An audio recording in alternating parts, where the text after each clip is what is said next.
What's up guys, John here and welcome to Baltimore Retro Gaming. And today, got another Sega Genesis game for you. Look, just a couple of more Genesis games and then I'm going to do a top 10 and then I'm going to move on to something else because I'm playing a lot of cool Saturn stuff, a lot of really cool PS4 stuff, and I want to share that with you guys. But you guys, today we got Twin Cobra. I know there's stickers on the label and stuff, but it's Twin Cobra on the Sega Genesis. Let's check it out.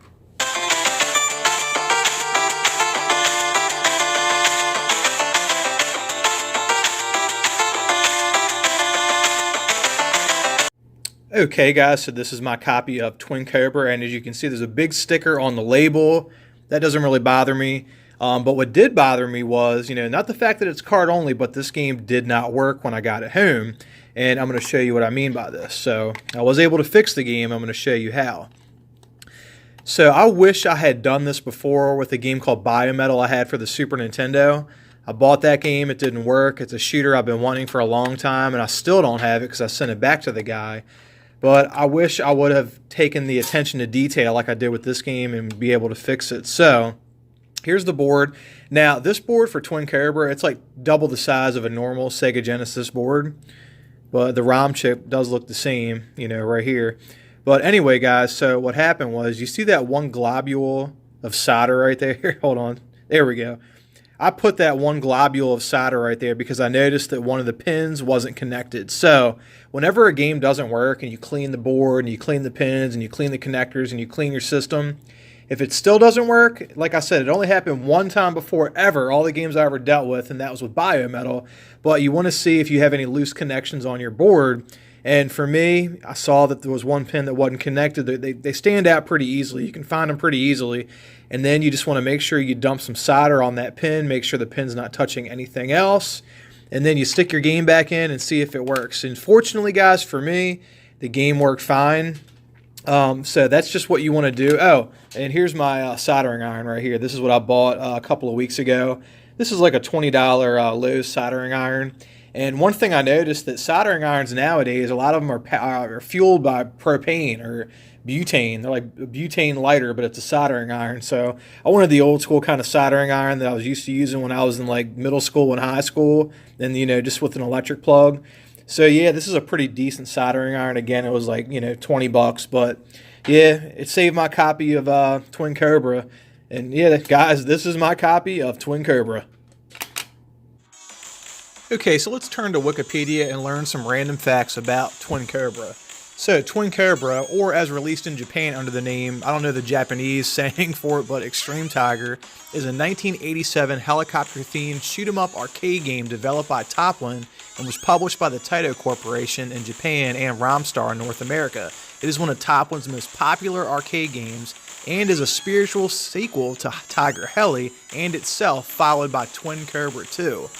Now, I've heard of Tiger Heli. As a matter of fact, I do believe I own that on the NES, but I had no idea there was a sequel to this game, so I got to figure out which system Twin Cobra 2 came out on if it's not the Sega Genesis.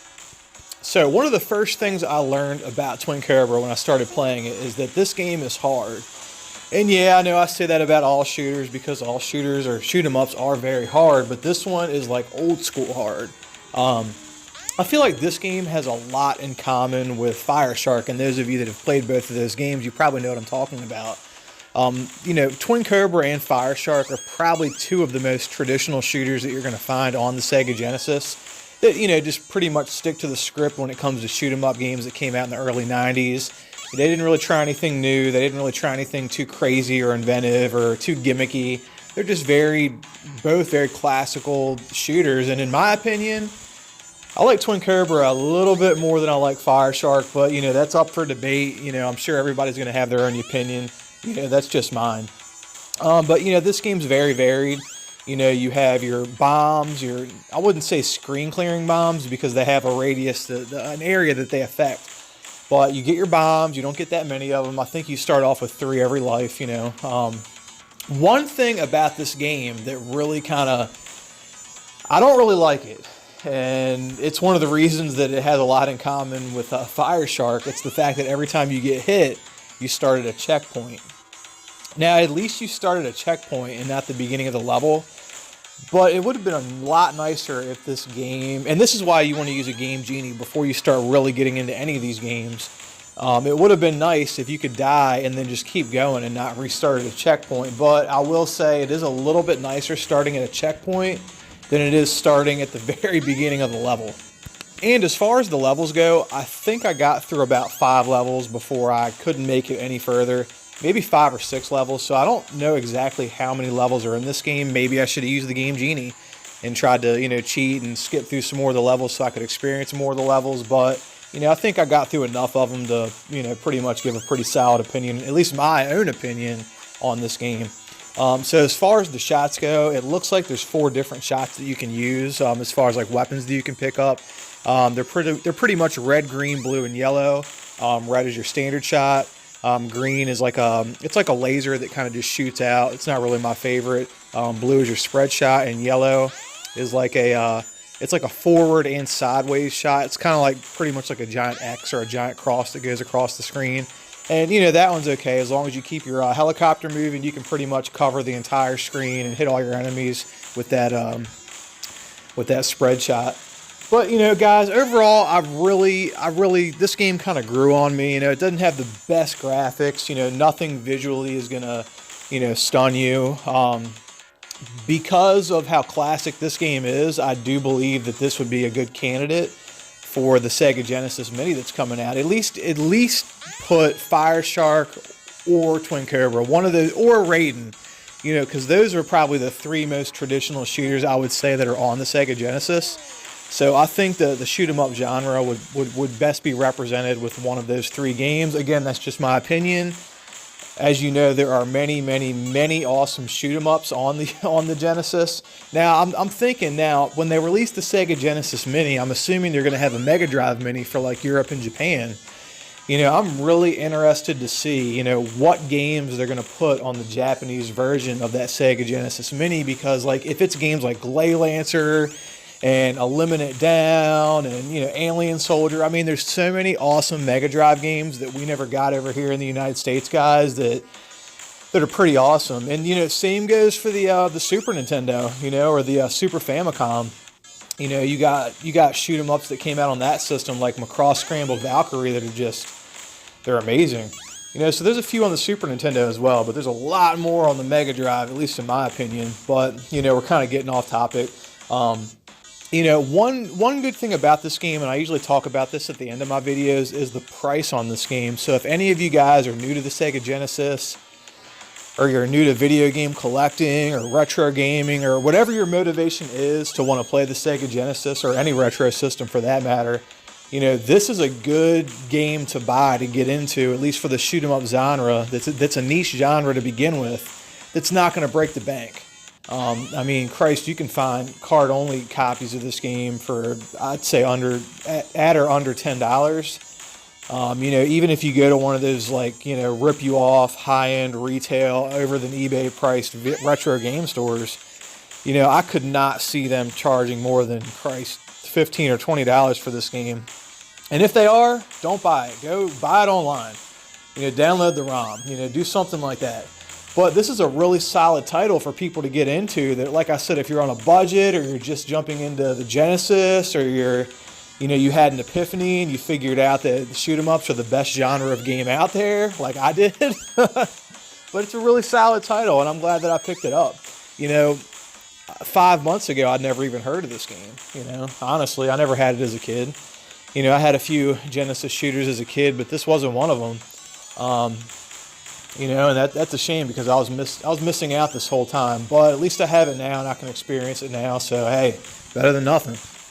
Okay, so I looked up Twin Cobra 2, and it turns out that game actually came out. At least I know it came out on the Sega Saturn. I don't know what other systems, but I looked up the price on Twin Cobra 2, and it's looking like there's 2 copies for sale just on eBay. There's probably other copies somewhere else, but there's 2 copies. One person wants $260 for theirs.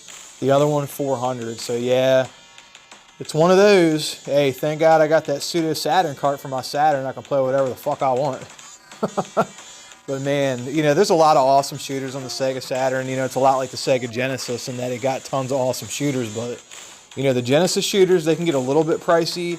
The Saturn shooters, they get like Neo Geo pricey. You know, I own a couple of them. You know, they're hard to find, man. Like, that's one thing, you got to buy those online. You know, every now and then I luck out and find one, or I get real lucky and find someone that doesn't really know what they got and trade. But those Saturn shooters, man, they're terribly expensive. You know, hopefully one day in the future, probably not.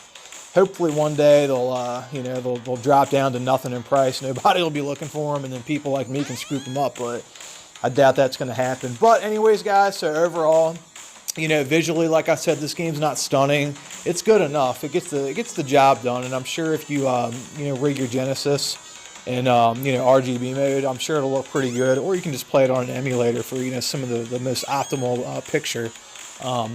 And then the sound, and I've said in the past, this game didn't have like the best soundtrack or like blow you away soundtrack, but in listening to it, the soundtrack for Twin Cobra, it's pretty solid. I mean, like I said, it's not the best soundtrack in the world, but it's better than average. I will say that it is better than average. Every stage has a very unique, and you can kind of pick some of at least from the opening menu, you can pick the opening song you want. I don't know how that affects the rest of the game.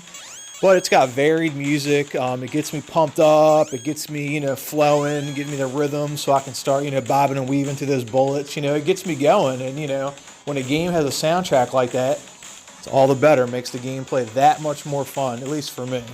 So, guys, again, if you don't own Twin Cobra on the Genesis, I will say this about this game, and especially for the price point of Twin Cobra, this is a must-own. Okay, guys, so do I recommend Twin Cobra?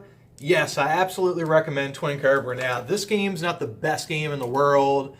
It's not one of those shooters that's groundbreaking, that has stunning visuals and excellent soundtrack. I mean, although the visuals are okay and the soundtrack's decent, this game is a very affordable shooter. So if you're on a budget, or if you're new to the genre, or new to retro gaming, or new to the Genesis, you can find a loose card-only copy of Twin Cobra for right around $15.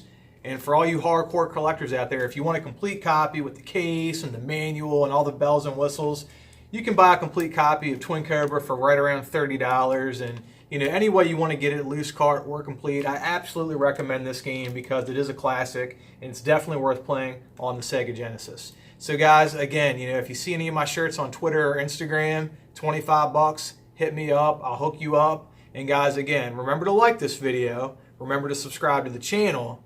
Until next time, peace out.